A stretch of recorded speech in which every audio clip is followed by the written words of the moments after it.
Hello and welcome to another edition of Currently in Quincy. I'm Joe Catalano. On today's program, we'll find out how Father Bill's and Mainspring homeless shelters of Quincy and Brockton will handle their annual Thanksgiving meals during a pandemic this year. First, though, as always, we check out the weather and the news for you. Currently in Quincy, the picture tells the story. It's a rainy Monday. It's mild right now, 58 degrees. It'll top off in the lower 60s this afternoon before temperatures start to fall. The rain should come to an end later today, and temperatures will chill down tonight into the low to mid 30s. That sets the stage for a cool Tuesday, but lots of sunshine. It'll be brisk. High tomorrow only in the low 40s. The clouds return here on Wednesday with a high around 50 degrees. Right now, Thanksgiving looks wet with off and on showers, and highs Thursday into the mid 50s. Again, rainy and 58 in Quincy right now. In the news today, Quincy Health Commissioner Ruth Jones says the best way to protect you and your family from the coronavirus over the upcoming holidays is to stay home. During a recent interview, Jones said that getting a negative COVID-19 test result is not a guarantee that you or someone else won't get sick. And if I have a rapid antigen test, which aren't very reliable, or even a PCR, and I get my result as negative, say tomorrow or the next day, and then I go about my life, that doesn't mean I'm going to be negative when I go to that person's house on Thanksgiving. So it's a false sense. It's really a false sense of thinking that you're okay and it's okay to do this.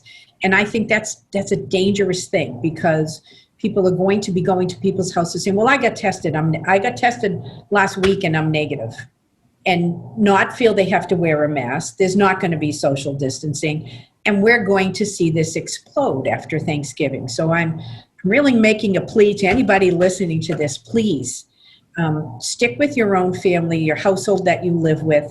If you have to feel that you have to have people in your home, you should be wearing masks, you should be social distancing, you should be taking those masks off only to eat. And once you're finished eating, the mask should go right back on.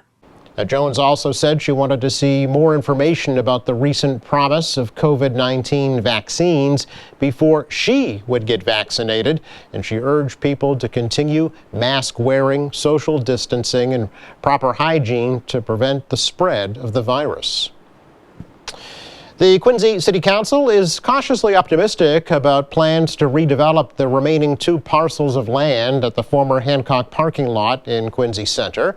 The Ordinance Committee recently approved the mayor's plan to sell those parcels to LBC Developers of Boston for $4.8 million for the creation of 350 new apartments and some ground-level retail and commercial space.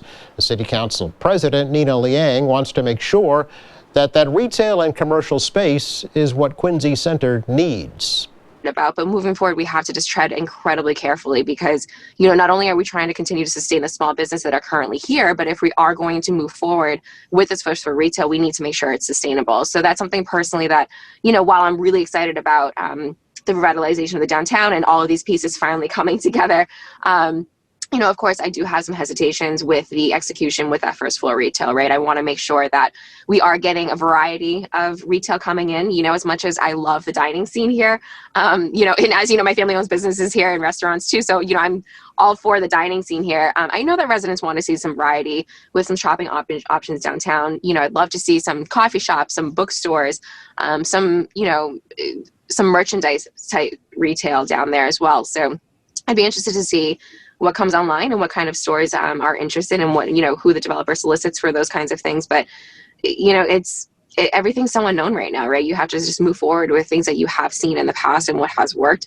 But at the same time, just being really thoughtful about what do we know and then how do you work around them. Now, the full City Council must still approve the sale of those parcels, and then it needs planning board approval. LBC also developed the nearby Nova Residences apartments. A Pembroke man has been charged with breaking into a car in a Quincy neighborhood last week. Police say 31-year-old Michael Carter broke into at least one vehicle parked on Mortimer Terrace off of Faxon Park Road at about 1 a.m. on Friday. A woman who confronted Carter says that he fled on foot. Officers apprehended him after a foot chase to Scammell Street, and a search dog located a knife, credit cards, and some other items that Carter is believed to have stolen from the vehicle.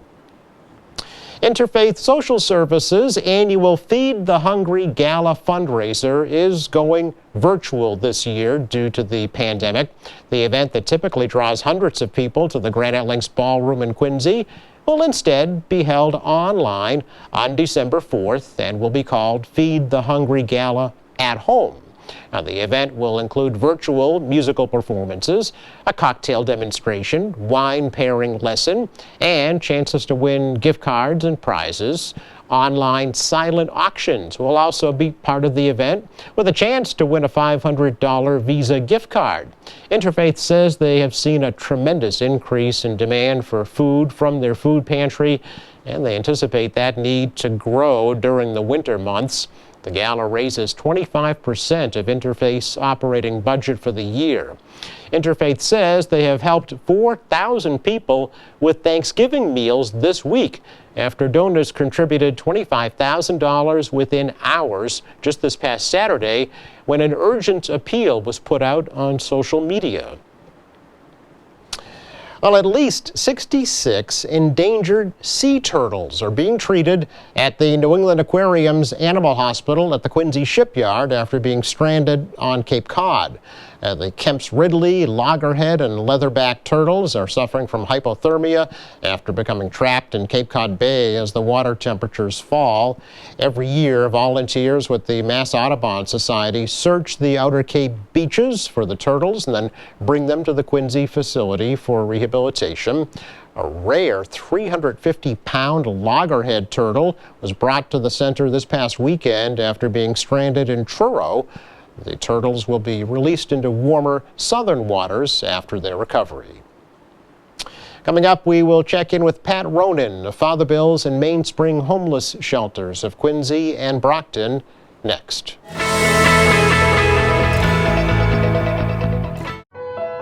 I would definitely consider it to be a sign of strength to be able to reach out and get the help that you need.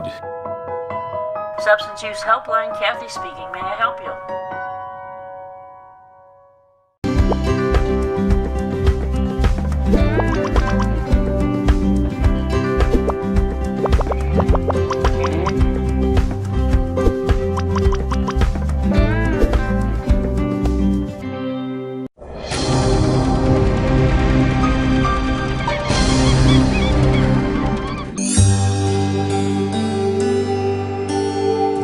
Phew, that was a rough journey. You know, Chief Tom, I sure could use something to eat. Turkey sounds pretty good, but you know, poultry products like turkey and chicken are primary sources of the bacteria Salmonella and Campylobacter. These organisms can cause foodborne illnesses. Symptoms such as stomach cramps, vomiting, diarrhea, and fever can occur 1 to 5 days after eating foods with high levels of bacteria. The Department of Public Health recommends that you protect yourself, your family, and your friends by following these safe turkey tips.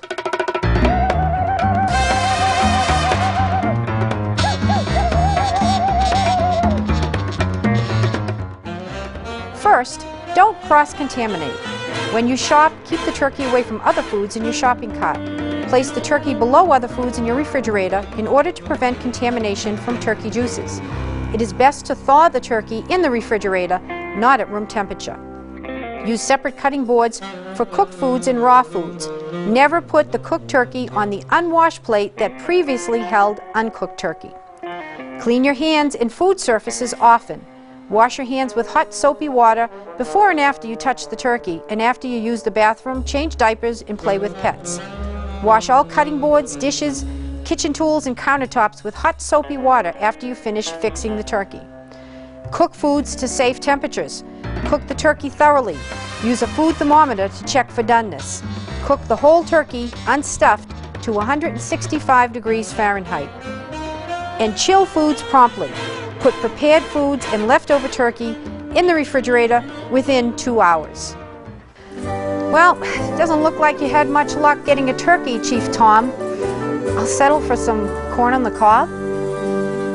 So we are checking in with Pat Ronan of Father Bill's in Mainspring to chat a little bit about how they are dealing during this challenging time, and more specifically about what the plans are for the upcoming holiday season. So Patrick, nice to virtually see you. How are you? I'm good. Joe, thank you so much for having me. It's always good to connect with you. I think we usually run into each other at Chamber of Commerce events or something out in the community. That certainly hasn't been the case the last few months. But so it's really nice to at least connect this way and talk about what's going on. Yeah, I appreciate the opportunity as well to let folks know, because it's not going to be like every other year for Father Bill's, is it? No. I mean, I think, Father Bill's isn't unique either. I think every single individual nonprofit business is entering a holiday season like never before. So challenging logistically, economically. This is unprecedented for us. As you know, Joe, in the past, for Thanksgiving, we have hosted a community meal in Quincy. We've been doing that for 30 years at Christ Church. We welcome anyone who's in need of a meal to come to Christ Church. We have dozens of volunteers who come out. Our own staff comes out and volunteers, and it's just an amazing day. Hundreds of people gather. And it's always been a special day. Obviously, with social distancing and a lot of the health guidelines that are in place, we're not doing that this year. And instead, to make sure that we're still able to feed any of our neighbors who are in need of a meal, we've expanded our meal delivery program. So we're still going to be serving meals to our guests at Father Bill's place. It'll be a staggered dinner, so everyone can still practice social distancing, but that'll be available to only the guests of the shelter. And then anyone else in Quincy or the surrounding towns, the housing authorities, we're going to be delivering meals to those people on Thanksgiving. So who typically comes to that meal at the church, Patrick? Obviously, your guests from the shelter, but who else in the community? Yeah, I mean, every year, I've been with the agency now for almost 4 years. And I have to say, the first few times I went, in my previous life as a Patriot Ledger reporter, I covered it a couple times. And it is certainly not just folks who are experiencing homelessness. A lot of folks who come may live alone. And maybe their family members have passed away, or they live out of state, so they're disconnected from family and friends. So it's someone who might be alone on the holiday and they want to enjoy it with their community. Certainly our guests and people who are in need and who don't have the means to cook their own meal, that's typically the types of individuals that come, is someone who's in need of the meal. But we also see that a lot of people will come for the companionship as well, which, I think what makes Thanksgiving such a unique and special holiday in this country is it really is a coming together. And the tricky part is this year, how do we come together while physically apart to still give folks that feeling of companionship and care, and letting them know that they're not alone and that their community is there for them on this day. I'm glad you mentioned that, because I think that's so important. I've been to several of those dinners in the past as well, and I've heard from a lot of people who say, this is the only time of year I get to see so-and-so, and I really look forward to it, and we always sit in the same seats, at the table every single year. So there's going to be that sense of loss, for that connection this year, certainly. Oh, definitely. I mean, I'd say the conversations that come about, I remember every year I've gone, the meal will be over for an hour and you'll still have a few people hanging around having conversations about sports or, anything that's going on in people's lives. And that part of it is going to be hard to, it's hard to replace that. We hope that by having volunteers delivering meals, we're going to be very safe in terms of contactless deliveries, but to still at least have some, even at a distance, person to person, interaction, I think will be good, and make people feel a little less alone on the holiday. Yeah, it's a great point. It's a great point because the volunteers will miss that interaction as well. They look forward to it probably as much as the guests. Oh yeah, I mean, and John Yazwinski, our CEO, he always looks forward to Thanksgiving, not just because of the community meal, but for him and for us at the agency, it's an opportunity to really sort of see a lot of our volunteers in person, because oftentimes during the year they're at our individual sites and we don't really get to see them regularly. So just like Thanksgiving can have that sort of reunion feel, whether you're coming home from college or getting together with family, that's how it's felt for us too, is everyone who's sort of involved with the agency kind of comes together for that one day. Yeah, and you could typically have at least 100 people, probably more, that show up for that. Oh yeah. I think in past years we've had a couple hundred people. It's Sure. usually several rounds where we fill the entire church. So Yeah, and I know the Reverend there, Cliff Brown, is always there for a special message as well.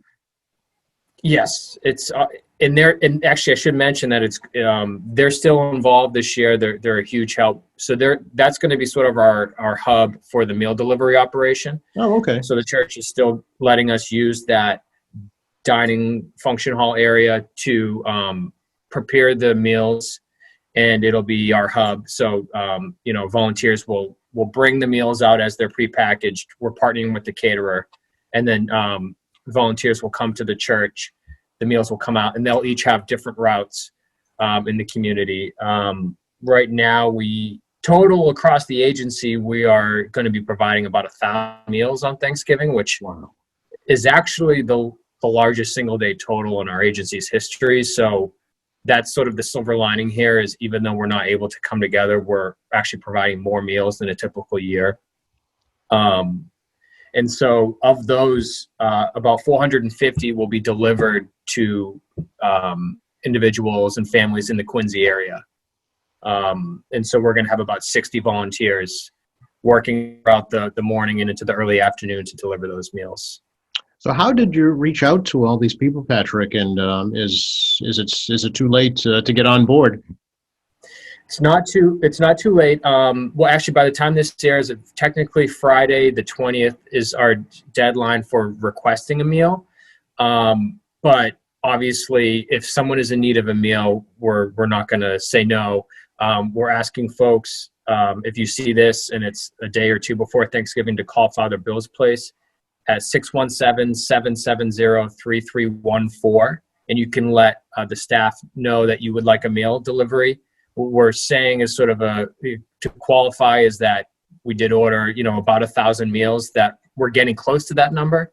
So we're almost at capacity, but if anyone sees this, they're in need of a meal on the holiday, to call that number and request a meal, and we'll do the best we can to fulfill it. And in terms of getting the word out, great organizations like QATV, the local media outlets, the Sun and the Ledger, social media, it's been, really helpful to be able to utilize these critical outlets to get the word out, let people know, not just guests who need meals, but volunteers and supporters who want to know how they can give back. Absolutely. Do you need more volunteers right now? How are you set for that?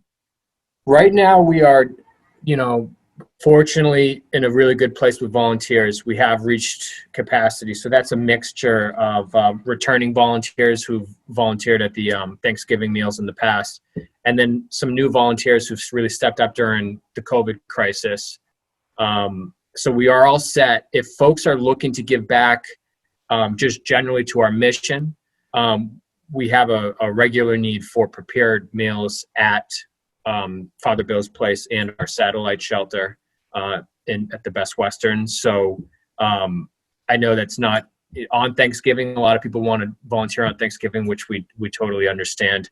But if you want to give back, the day after Thanksgiving, we'll still need to feed our guests, and a week after Thanksgiving and into the holidays and winter. You can go to our website, helpfbms.org/COVID-19 meals.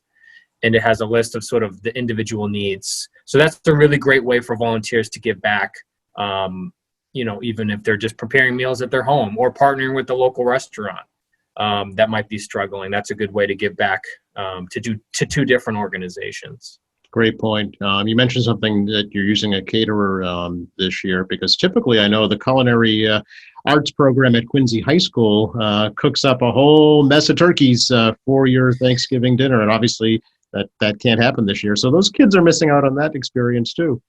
Yeah, Mr. Kelly and his class, they have just been amazing. Every year since I've started, I've always gone over and taken pictures, and it's always been nice to go, and you sort of get in. It's like, it was always like the Monday before Thanksgiving or the Friday before, and you go in and you see all the turkey and you smell everything, and it's like, I remember it's always the time where I'm like really start to get into the holiday spirit, because you see, number one, all these kids volunteering, and you know, the local community giving back, but also there's all the food, and you get excited about the holiday. So we're going to miss them this year, but in a lot of the groups, the Hingham Congregational Church in the past has donated turkeys. A lot of those groups have opted to, either donate to our Thanksgiving fund, because we have the extra expenses due to the catering partnership.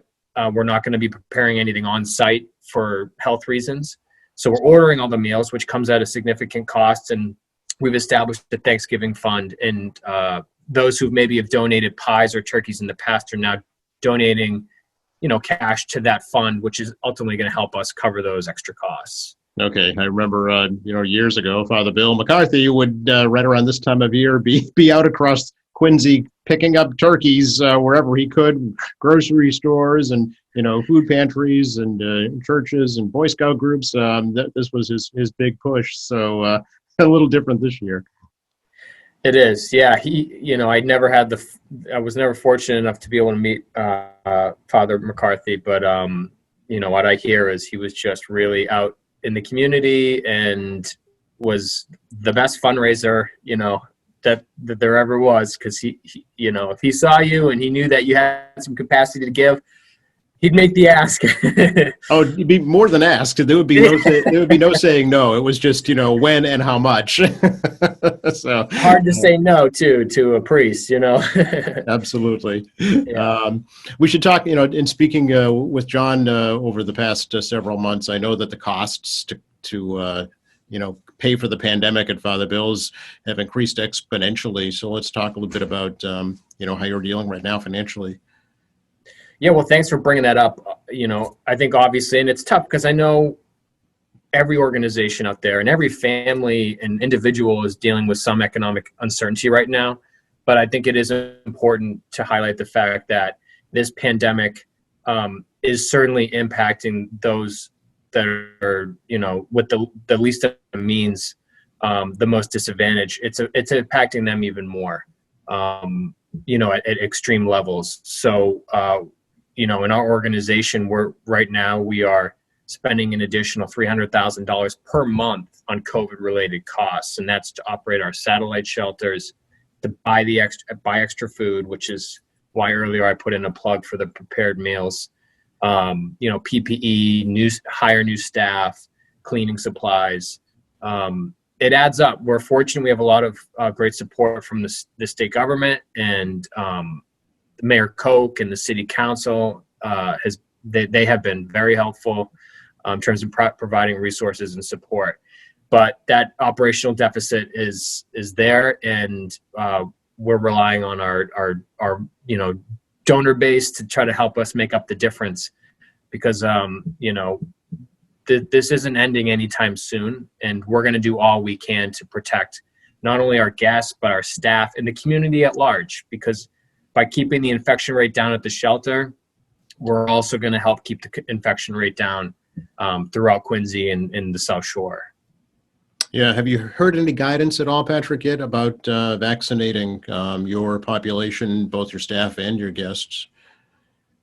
Nothing yet. I know that that's sort of their, behind the scenes, some conversations about when the vaccine comes, what the the order will be in terms of who gets it and when they get it. And obviously the healthcare providers, those frontline workers are going to be among the first. So as an agency, we're certainly advocating for the shelters and saying our guests are vulnerable. A lot of them are elderly and have, compromised immune systems. Our staff are frontline workers. So we're hoping we are, our frontline workers and our guests are high up on that list. Of course, yeah. But in the meantime, as you mentioned, you still have to deal with it, with the mask wearing, with the sanitizing, with the social distancing, presenting your own unique set of challenges. How many guests are up at the Best Western? We have about 70 guests per night at the Best Western. Wow. So, because of CDC guidelines before, as you know, at the shelter before the pandemic, we were sheltering probably between 130, 150 people per night. It's a building that really is only meant for about half of that, the old, RMV at 38 Broad Street. And so due to COVID, we've created the satellite site. So now 70 people at Best Western, and there are about 40 guests at the Father Bill's Place shelter. So we're still operating at 38 Broad, just at a limited capacity, so everyone can properly social distance. Sure. And how about down at Brockton at Mainspring House? Same situation there? Yep. We've been fortunate, to have community support from, local municipality, the mayor, in the state, where we have a satellite shelter as well at the Roadway Inn motel. So a similar situation where we have, some people at the Mainspring House in downtown Brockton, and then the other half of our population is staying at the motel.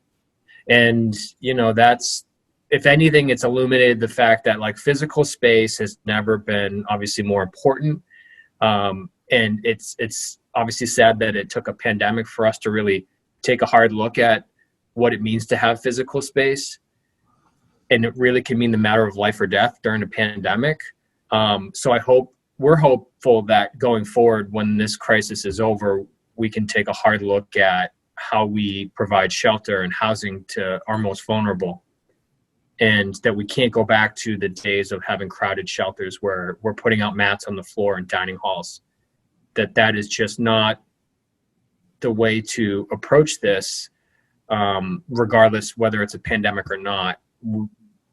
We have enough space, we have enough housing. How do we make sure that nobody is sleeping on the ground or in their car or outside? Yeah, I know long-term is your plans for the new Housing Resource Center right across the street there on Broad Street to kind of change the whole model of how you deal with homelessness. Like you mentioned, more of a long-term solution rather than a crisis emergency shelter. That I'm sure is going to be a challenge going forward, but one challenge at a time, right?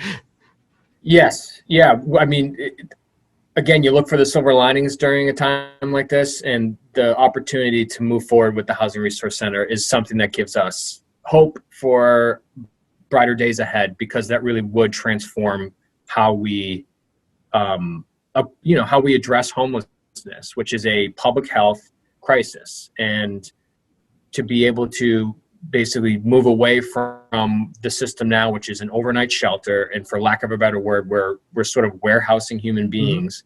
How do we move to a supportive day center where we're moving further upstream? So if someone is at risk of becoming homeless, we're connecting them with the rental assistance, the supports, maybe referring them to a community partner if they're struggling with substance abuse, mental health, to prevent them from becoming homeless in the first place. To me, it's just like the sort of healthcare model of the ER is the last place you want to go. That's really the last resort. It's usually the most expensive, and the same is the case with shelter. It's the most expensive option to end up at that emergency service. So you get the preventative care, and that's so, you go to your annual physical and you see your specialist, and hopefully you don't have to go to the ER because you made those, you have those preventative measures in place. So that's our goal, is to set up a day center. We'll still have emergency shelter, but we want to not just manage the homelessness issue. We want to end it, and the best way to end it is to prevent people from coming homeless in the first place. Yes, proactive rather than reactive, right? You mentioned substance abuse and mental health issues. Are you seeing that your guests are having more difficulty accessing those services due to the pandemic? I'd say the thing that we're seeing the most, and they're seeing this across the state, is that the number of people sleeping outdoors has risen significantly since COVID started. In the Quincy area, it had tripled. We were seeing 40 or 50 people sleeping outside, whereas before, you'd maybe have a couple people. And I think there are a number of different factors there. One being the fear of maybe being in the shelter and catching the virus. Yeah. And then those other issues you talked about in terms of mental health, substance abuse, those can play a factor as well. I think everyone, whether you're experiencing homelessness or not, this is challenging you in ways that you never really, could prepare for. So I think across the board, we're seeing that those issues are kind of surfacing, and which makes our services more important than ever, because right now a support system is needed. And that's more than just a hot meal and a bed, but also someone who's there to say it's going to be okay. You're not going to don't have to be alone during this. That's so critical during a crisis like this. It's just knowing that you're not alone and that your community is with you, and that you're going to get through it, that there's hope. Yeah. Do you actually have a team like in Boston that goes out looking for folks who are on the street? Well, it's interesting. We have a full-time outreach worker in Brockton, because that was really the only need prior to the pandemic was, folks in Brockton would be sleeping outside, and you'd see encampments set up. So that was really the only need. But now, as we're seeing it, the unsheltered population go up, where now all of our workers are rehousing case managers in Quincy and Brockton are sort of part of their jobs. That's become the outreach, to go out and find out where people are staying, letting them know that we're social distancing at the shelter and that there are services available for them, that we have a protocol in place where new intakes, in partnership with Manit Community Healthcare in Quincy, that we're testing our guests. So that outreach has become more important, and we hope that that we have more dedicated resources for that outreach program going forward. Okay, and it gets more critical, of course, as the weather turns colder as well. You don't want anybody out in the harsh winter. No, I mean, what is it? We're taping this on, after a few days where it was very cold and it felt more like January, and you go outside for 5 minutes and you're like, can you imagine spending the night out here? And it's heartbreaking, and it's life-threatening. So yeah, those outreach services are critical. Yeah. Can we talk a little bit about the holidays, Patrick, and some of the needs that you will have through the end of the year? Yeah. So the holiday season, it's kind of in full swing now that we're here at Thanksgiving, but it's our biggest time of the year in terms of fundraising and collecting donations from our supporters. And just like Thanksgiving, our year end, for Christmas and holiday giving, we're shifting a little bit due to the pandemic. Whereas in the past, maybe we would be encouraging supporters or asking supporters to hold drives, donate toys, some of those items for capacity reasons, storage reasons, and just safety reasons in terms of delivering the items and such. We're really asking folks if they could consider making a monetary donation, which provides the most flexibility for us as an agency, and also consider maybe giving gift cards. Gift cards not only help the families that we serve, because it allows the parents to go out and buy gifts for their kids, but obviously gift cards take up a lot less space. They're easier to transport. Just from a logistical perspective, during COVID, gift cards are the ideal way to support our mission right now. And I'll send, I don't know if I want to put up the flyer here. Yeah, let's show folks exactly what you're talking about so they can get a sense at least. Yeah. So there's our holiday. Is it up there, Joe? Yeah, I see it fine. So there's our, the gift cards, as I was talking about. Any of those large stores, Walmart, Target, Stop and Shop, Shaw's, CVS. And then as you'll see, some of our ongoing needs, there's a list there. And these are items needed at the shelter year round. There's winter gear that we'll certainly need. So if supporters out there are truly looking to hold a drive for us and have already started the process, these last two items down here, the ongoing needs and the winter gear, that's what we really need. But again, we're hoping folks can consider giving us, a cash donation or a gift card. And then I should mention that typically we have holiday shopping days at Father Bill's Place in Quincy and Mainspring House in Brockton, where all of our shelter guests we convert our dining hall into sort of a holiday shopping area with tree and decorations, and local musicians come in and volunteer and play Christmas music. And it's really a festive day. Obviously, we won't be doing that this year due to COVID, but we are going to be putting together gift bags for all of our guests. And here's a list of some of the smaller items that we'll be looking for to fill those gift bags. So again, gift cards, cash would be our preference, but we realize that buying items and presents is a big part of the holiday season. The gift bag items, the winter gear, and some of our ongoing shelter needs are all listed on this flyer, and I'll send that over to you as well, Joe. Great. Yeah, I'll be happy to share that for you. I know personal hygiene items are always tops on the list for obvious reasons. You go through those very quickly, so those are helpful. And the gift cards, you know what you need more than anyone, so you can take those and purchase what you need. Yeah, I mean, gift cards, it's tough, even with your own family and friends. It doesn't necessarily always feel like the most personal gift. And part of giving that gift is you want it to be personal, but you're allowing the participant or the guest at our shelter to have they get to make the decision. Whatever it is that they need, they'll be able to buy. And for our families, we serve, we have housing units in the Quincy area with dozens of families. Those parents will be able to go and make sure that there are gifts under the Christmas tree this year with those gift cards. Yeah, just think about how you feel when you go out and you're able to purchase something that you need for yourself. You're giving that gift, that power, that freedom to go out and purchase it to somebody who doesn't have that. So, I mean, there's the gift right there. Exactly. That's it. That's the pitch for the gift card right there, Joe. I'm just going to steal that. Yes, it's not patented. It's okay. But in the short term, can we recap again what's happening on Thanksgiving? Yes. So for Thanksgiving, we sadly, because of COVID, we're not going to be able to hold our community meal on Thursday at Christ Church. But in lieu of that, we're expanding our meal delivery.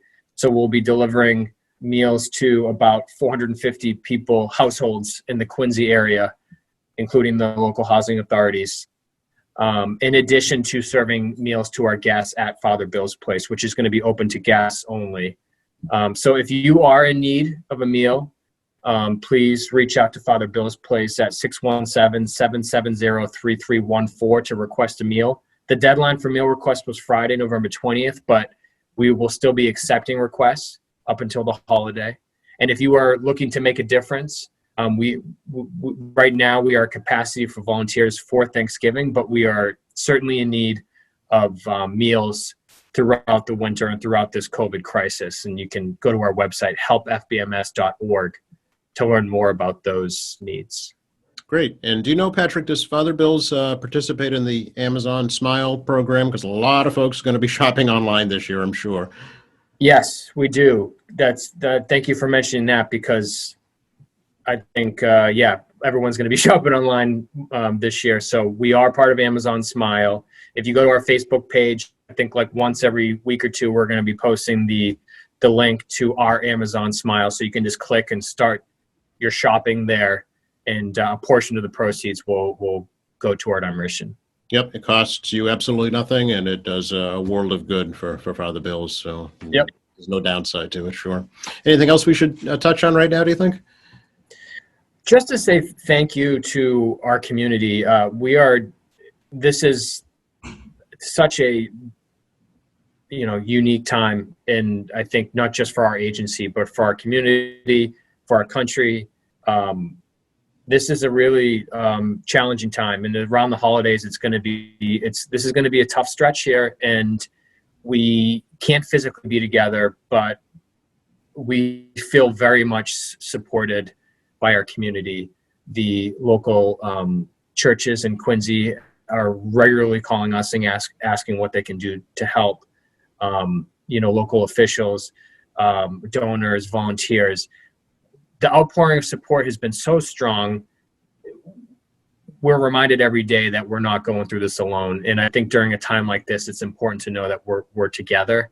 And so I just want to say thank you to everyone who's thinking of our mission and to think of our neighbors in need during this tough time. And thank you to you, Joe. You've always been so kind in sharing your airwaves for our mission and letting us get the word out. Oh, it's our pleasure. We have a great team here as well that embraces you and all the social service agencies here in Quincy. That's part of our mission is outreach to the community. So thanks for mentioning that. To you, Patrick, and your colleagues and your family, a very happy, healthy holiday season. Thank you. Same to you and yours, Joe.